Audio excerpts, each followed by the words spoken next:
বিষয় নিয়ে আমি আপনাদের মাধ্যমে রাজ্যের জনগণ এবং সংশ্লিষ্ট সকলের দৃষ্টি আকর্ষণ করছি। একটা হচ্ছে অবৈধভাবে ৭৬টা জাতিকে, মুসলিম জাতিকে ওবিসিতে ইনক্লুশনের চেষ্টা নিয়ে আপনারা অনেক দিন ধরেই বিষয়টা হাইকোর্ট, সুপ্রিম কোর্ট, বিধানসভার ভিতরে বাইরে নানা জায়গায় নানাভাবে চর্চিত এবং জটিলতা বিদ্যমান। যেহেতু ৭৬টা মুসলিম জনগোষ্ঠীকে মমতা বন্দ্যোপাধ্যায় তার ভোট ব্যাংকের জন্য ওবিসি করতে পারেননি, সেই জন্য মুখ্য সচিব মনোজ পন্তের নেতৃত্বে মমতা বন্দ্যোপাধ্যায় চাটুকার স্তাবকরা তারা আবার একটি অবৈধ কাজ শুরু করেছেন। প্রথমত, এই রাজ্যে স্থায়ী চাকরি বন্ধ হয়ে যাওয়ার ফলে শিডিউল ট্রাইব এবং শিডিউল কাস্ট তারা সংরক্ষণ থেকে বঞ্চিত হচ্ছেন। আদিবাসী সমাজ এবং তফসিলি জাতি সমাজ, কারণ প্রায় কয়েক লক্ষ পোস্ট, পার্মানেন্ট পোস্টকে অ্যাবলিশ করা হয়েছে, তার বদলে ৭০-৮০ হাজার এই ১০-১২ বছরে কন্ট্রাকচুয়াল নেওয়া হয়েছে।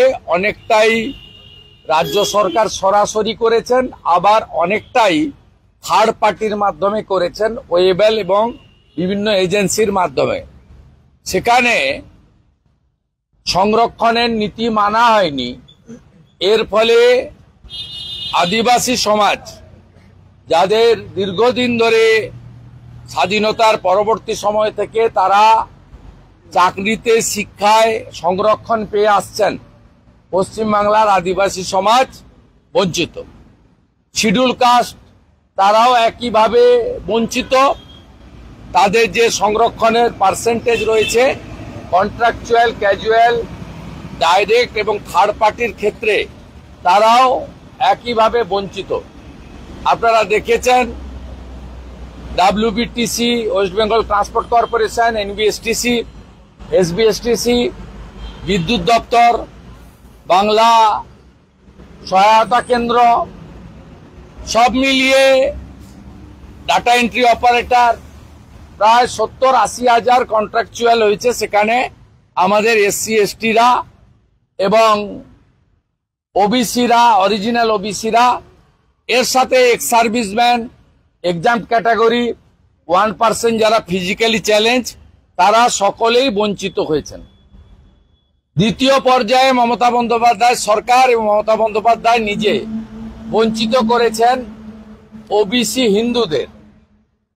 আমি বারে বারে বলেছি, মাহেশ্ব থেকে শুরু করে আমাদের যাদব, ঘোষ থেকে শুরু করে, কুর্মি থেকে শুরু করে, তিলি, তেলি, কামার, কুমোর, স্বর্ণকার, মালাকার, নাপিত থেকে শুরু করে যারা অরিজিনাল ওবিসি, বিশেষ করে ওবিসি হিন্দু, তাদেরকে তিনি বঞ্চিত করেছেন।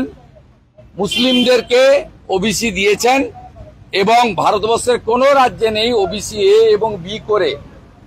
এতে 98% মুসলিম ঢুকিয়েছেন, তাদের সংরক্ষণের পার্সেন্টেজ হচ্ছে 10%, আর বিতে 76% মুসলিম ঢুকিয়েছেন, তাদের পার্সেন্টেজ হচ্ছে 7। হাইকোর্টে দীর্ঘদিন মামলা হয়েছে, হাইকোর্ট খারিজ করেছেন, তারপরে সুপ্রিম কোর্টে গেছে, সুপ্রিম কোর্টে স্টে পায়নি, সেসব ঘটনা আপনারা জানেন। এবং নতুন করে রিসার্ভে করেছিলেন অবৈধভাবে, চুপি চুপি, বিধানসভায় এসে চোরের মতো বলে ছুটে পালিয়ে গেছেন। আমাদের বলার সুযোগ দেয়নি, আলোচনা হয়নি, ডিভিশন হয়নি, কোনো মন্তব্য রেকর্ড করা হয়নি, লে অ্যান্ড আউট। স্পিকারও ওনার সঙ্গে ছুটে পালিয়ে গেছেন হাউস অ্যাডজন করে। আবার কোর্টে গিয়ে কিশোর দত্ত এজি মিথ্যা কথা বলেছেন যে বিধানসভায় নাকি কেউ আপত্তি করেনি। এ তো গেল ওবিসি হিন্দুদের দুর্দশার কথা। এবারে ইডব্লিউএস, ইকোনমিক্যালি উইকার সেকশন, আপনাকে যেমন যেন এসসি এসটি রিজার্ভেশন যেমন বাবা সাহেব আম্বেদকর পূজ্যপাত তার একমাত্র অবদান, ওবিসি সংরক্ষণ যেমন মন্ডল কমিশনের অবদান বিশ্বনাথ প্রতাপ সিং লালকৃষ্ণ আদবানীদের, ঠিক একইভাবে জেনারেল ক্যাটাগরিতে যারা অর্থনৈতিকভাবে দুর্বল তাদের জন্য 2019 সালের জানুয়ারি মাস থেকে আমাদের দেশের বর্তমান প্রধানমন্ত্রী নরেন্দ্র মোদীজি তিনি ইডব্লিউএস এ 10% সংরক্ষণ পার্লামেন্টে এনে করেন। যারা জেনারেল ক্যাটাগরি তারা এসসি এসটি ওবিসির মধ্যে পড়ছে না, তাদেরকে কিভাবে, তাদের মধ্যে যারা অর্থনৈতিক দুর্বল তাদেরকে কি করে শিক্ষা এবং কর্মসংস্থানের সংরক্ষণ দেওয়া যায় তার জন্য তিনি 10% করেছিলেন। পশ্চিমবঙ্গে বিধানসভায় সর্বসম্মতিক্রমে ইডব্লিউএস অনুমোদিত হলেও এই ইডব্লিউএস কিন্তু কার্যকর হয়নি। এমনকি পাবলিক সার্ভিস কমিশনেও এমনিতে নিয়োগ হয় না, বন্ধ।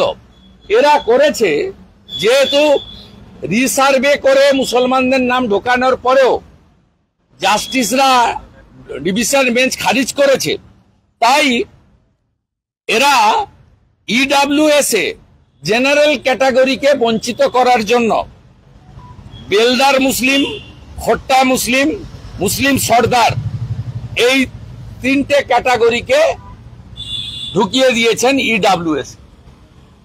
তার মানে প্রথমে এসসি এসটি কে বঞ্চিত করলেন, পরে ওবিসি হিন্দুদের বঞ্চিত করলেন, এখন জেনারেল ক্যাটাগরির যারা হিন্দু আছেন আপার কাস্ট কিন্তু ইকোনমিক্যালি উইক তাদের যে সংরক্ষণ সেখানে তাদেরকেও বঞ্চিত করে আপনি একটা ফর্ম ওয়েবসাইট দেখে নেবেন। ওয়েবসাইটের ফর্মে পরিষ্কারভাবে তিনি বলেছেন বেলদার মুসলিম, খোট্টা মুসলিম এবং মুসলিম সর্দার এইটাকে তিনি বলেছেন অ্যাপ্লাই করার জন্য। এই যে নাছর বাঁধা হাই অ্যাপিচমেন্ট এবং এতে কার্যত হিন্দু এবং আদিবাসী এরা পশ্চিমবাংলায় এই সরকারের দ্বারা, এই ভয়ঙ্কর মুসলিম লীগ 2 সরকারের দ্বারা একেবারে বঞ্চিত। আমরা মুসলিমদের মধ্যে পিছিয়ে পড়া জনগোষ্ঠীকে ইতিমধ্যে ওবিসির যে জাতীয় তালিকা তাতে মুসলিমদের মধ্যে যারা অর্থনৈতিকভাবে পিছিয়ে পড়া এমন 27টা কমিউনিটি আছে, কিন্তু ইনি 100% কে দেবেন।